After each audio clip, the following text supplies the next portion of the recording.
Salam sejahtera dan salam hormat, anda bersama saya Nixon Nyambar, ini Awani Borneo. Kita ikuti antara fokus utama kita malam ini. Abang Jo perjelas mengapa ambil masa lama tubuh kabinet. Syarikat penerbangan diminta tidak naikkan harga tiket.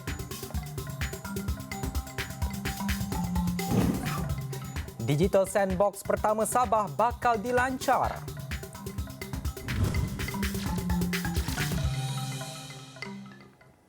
Perdana Menteri melahirkan keyakinan kepimpinan Ketua Menteri Sarawak Tan Sri Abang Johari Tun Openg yang dibantu barisan Kabinet baharu akan membawa Sarawak terus cemerlang. Malah Datuk Seri Ismail Sabri Yaakob berharap Kabinet dianggotai 10 menteri dan 26 menteri muda itu dapat menabur lebih banyak jasa dan bakti kepada rakyat bumi Kenyalang. Majlis Angkat Sumpah Barisan Kabinet Baharu Sarawak dan menteri-menteri muda pada Selasa melakar sejarah apabila berlangsung secara maya. Ia menyaksikan Yang di-Pertua Negeri Tun Abdul Taib Mahmud menerima pelantikan mereka di Astana Negeri dengan istiadat dijalankan secara fizikal di bangunan Dewan Undangan Negeri Dun di Kuching. Abang Johari yang juga adun gedung dan pengerusi gabungan Parti Sarawak GPS mengangkat sumpah pada 18 Disember lepas setelah GPS memenangi pilihan raya negeri ke-12. GPS terdiri daripada Parti Pesaka Bumi Putera Bersatu PBB, Parti Rakyat Bersatu Sarawak SUPP, Parti Rakyat Sarawak PRS dan Parti Demokratik Progresif PDP. Memenangi 76 daripada 82 kerusi DUN yang dipertandingkan. Bahawa saya akan menjalankan tugas-tugas jawatan saya itu. Kabinet Sarawak mengambil masa sehingga 12 hari untuk dibentuk. Tempoh berkenaan dikatakan terlalu lama jika dibandingkan ketika pembentukan Kabinet pasca pilihan raya umum PRN ke-11. Bagaimanapun, Ketua Menteri Sarawak Tan Sri Abang Johari Tun Openg ada penjelasannya. Datuk Adenan mengambil masa 6 hari menubuhkan kabinet. Saya berkendak keputusannya 12 hari. Kena diteliti dengan sebanyak mungkin dari sudut komposisi, daripada interes kaum, daripada interes kawasan, regional dan juga etnik. Ini semua kita timbangkan dan sudah tentu kabinet is not static. Ia akan berubah dari masa ke masa dengan keadaan yang berlaku ketika masa itu berlalu. Jelasnya lagi, gabungan Parti Sarawak GPS komited untuk pastikan 34 janji dalam manifestonya berjaya direalisasikan. Faktor keterangkuman hala tuju dalam ekonomi baharu menjelang 2030 juga menjadikan kaedah pendekatan pembahagian jawatan penting dalam kerajaan negeri turut berubah. Tambah Abang Jo, cabaran lain dihadapinya ialah kekangan dari sudut perlembagaan negeri yang mengehadkan hanya 10 ahli Dewan Undangan Negeri ADUN yang boleh dilantik memegang jawatan menteri penuh. Dari sudut itu kita pun ada kekangan disebab oleh perlembagaan. Perlembagaan kita menghadkan.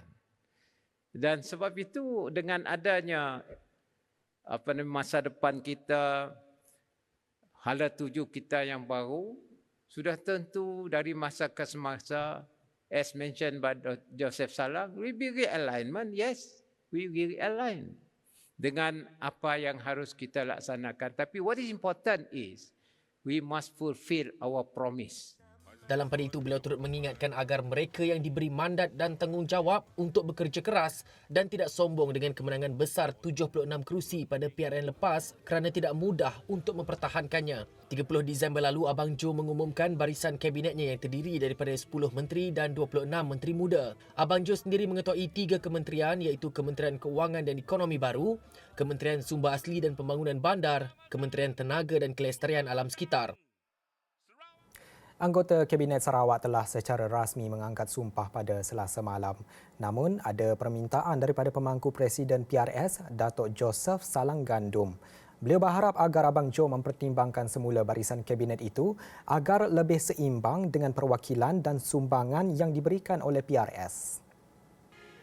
Jelas Joseph, PRS telah menghadiahkan pencapaian terbaik kepada gabungan Parti Sarawak GPS dengan mengekalkan kemenangan di semua 11 kerusi dalam PRN 12 yang lalu. It was very much in line with what we would have suggested, but had we been able to put our views across, maybe slight improvement in terms of representation. But anyway, this is only the beginning of the term. And we know with your wisdom, you will fine-tune your cabinet, and when you do the realignment, hopefully, PRS will be given better representation. Tegasnya, walaupun berdepan situasi mencabar, ditambah pemerigian presidennya mendiang Tan Sri Dr. James Jemut Masing, PRS masih mampu memegang kepercayaan dan mandat rakyat. We know without the party machinery, it would have been a very hard, very tough task for us, particularly for us in PRS. As you know, we are a little bit like anak yatim. Telah ditinggalkan presiden yang meninggal very recently. Dalam barisan Kabinet Kerajaan Negeri yang baru, Abang Jo meletakkan 5 wakil PRS dalam kementerian, antaranya Adun Kakus John Siki Tayai sebagai Menteri di Jabatan Ketua Menteri dan 4 Menteri Muda. Ini pula reaksi daripada DIP Sarawak berhubung Kabinet Negeri itu. Pengerusinya Chong Chieng Jen mendakwa tidak wajar jawatan Ketua Menteri serta Menteri Kewangan dan Ekonomi dipegang oleh individu yang sama. Potentially, I think these two posts controls 80% to 90% of our annual budget. And it is held by one person. I think there is absolute no-no on this matter. Right. My question is, how come these 75 GPS Adun, none of them are qualified to hold this finance post? Menteri Pengangkutan Sarawak Datuk Seri Lee Kim Shin mengingatkan syarikat penerbangan supaya tidak menaikkan harga tiket. Ia susulan permintaan tinggi menjelang sambutan Tahun Baru Cina bulan depan. Selain peralihan Sarawak ke fasa 4 Pelan Pemulihan Negara PPN dengan jangkaan peningkatan pergerakan individu dan barangan di seluruh negeri. Kim Shin dalam kenyataannya pada Khamis turut meminta syarikat penerbangan untuk mengemukakan permohonan untuk penerbangan tambahan ke Sarawak. Permohonan itu boleh dibuat kepada Jawatankuasa Pengurusan Bencana Negeri JPBN untuk pertimbangan.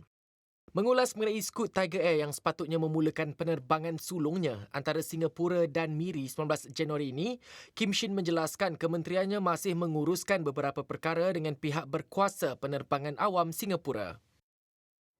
Setiap parti komponen dalam gabungan Parti Sarawak GPS perlu segera mengaplikasikan pendekatan yang lebih inklusif dan sesuai dengan golongan belia.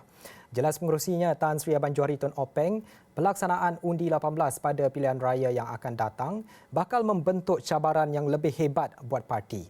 Justru setiap parti perlu bijak menyusun strategi bagi memenangi hati golongan ini. Kita secara humble lah. Don't be arrogant with 76.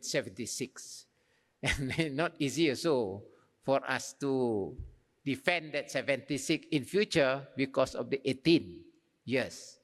Dan parti kita terpaksalah kita ubah sikit masing-masing untuk kita menemui ataupun meet the demand of the young. Ini nantilah kita sama-sama lihat untuk masa depan. Beliau yakin bakat-bakat muda dalam barisan kepimpinannya akan terus diperhebat agar pendekatan yang diperkenalkan konsisten dalam apa jua situasi yang berlaku dalam negara. Kerja kita banyak dan kita ada menubuh kementerian-kementerian baru. It doesn't mean that I want to control everything. Kerana ini adalah perkara baru. Sebab itu dalam perjalanan kita akan meminta mereka yang telah dapat kita asuh untuk mengambil alih beberapa kementerian-kementerian yang penting. Umpamanya, utility saya telah masuk telekomunikasi. This is internet, digital. daripada infrastruktur. Jadi saya nampak bahawa the time has come for us to have one ministry to look after our telecommunication. Beliau berkata demikian semasa berucap dalam Majlis Malam Apresiasi Petugas PRN ke-12 Sarawak 2022 di Pusat Konvensyen Borneo Kuching BCCK pada Rabu. Digital Sandbox pertama di Sabah akan dilancarkan dalam tempoh terdekat. Sandbox pertama di Malaysia Timur itu bakal berfungsi sebagai pusat yang menggabungkan pakar-pakar daripada pelbagai bidang. Menteri Sains, Teknologi dan Inovasi Sabah, Dato' Yaakob Han berkata, ia kolaborasi bersama agensinya Sabahnet Sendirian Berhad dan Pusat Kreatif Ekonomi dan Inovasi Sabah, SINIK. Kita mengumpul pakar-pakar yang berkenaan dengan digital untuk melahirkan idea, untuk mencetuskan ilham bagaimana yang sepatutnya dan sesuai dengan keadaan bangunan tersebut. Itu antaranya. Malahan ianya lebih luas daripada berbagai aspek termasuk pertanian, perikanan, pelancongan. So kita akan manfaatkan sandbox ini yang mana akan kita yakini bahawa akan membantu menyumbang kepada kemajuan negeri Sabah secara selaras dengan progres Sabah Maju Jaya. Yaakob berkata ia juga merupakan platform kepada belia tempatan bagi menguji idea teknologi baru yang dapat memacu ekonomi negeri serta meningkatkan lagi produktiviti sektor awam dan swasta. Jadi ianya melibatkan luas ya, skop yang luas. Bukan yang skop yang sempit, tetapi dalam segala-gala dan khususnya bila kita lihat anak-anak muda belia-belia kita ya sekarang yang mempunyai banyak talent ya, banyak kebolehan. Sayang kalau kita tidak manfaatkan kebolehan mereka. Jadi dengan cara kaedah sandbox ini kita dapat himpunkan mereka untuk melahirkan daya kepakaran masing-masing. Yaakob berkata demikian kepada media selepas Majlis Amanat Menteri Sains, Teknologi dan Inovasi Sabah pada Khamis. Sarawak menawarkan pengalaman percutian yang sangat otentik. Bukan sahaja lokasi tumpuan pelancong, tetapi tradisi, budaya dan sajian etnik juga sangat berbeza dengan di Semenanjung. Negeri Bumi Kenyalang ini akan membuatkan anda jatuh cinta pandang pertama dengan keunikannya. Staycation di Urban Escapade ini dibawakan khas oleh Tourism Malaysia.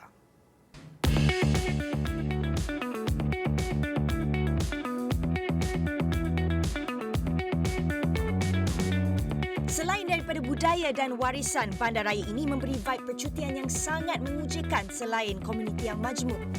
Dalam episod kali ini, kami bawa anda ke pelbagai lokasi hidden gems dan bersama-sama Seraya Mia, kita lakukan aktiviti kampung cycle menginap berdekatan kaki Gunung Santubong selain menikmati sajian-sajian tradisi serta gastronomi etnik Sarawak.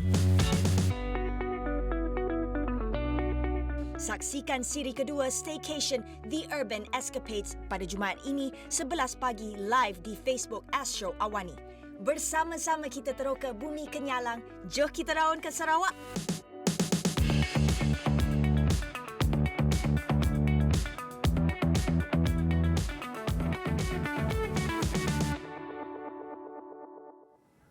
Sekian Awani Borneo, ikuti rangkuman tragedi banjir yang membadai negara menerusi laman mikro interaktif astroawani.com.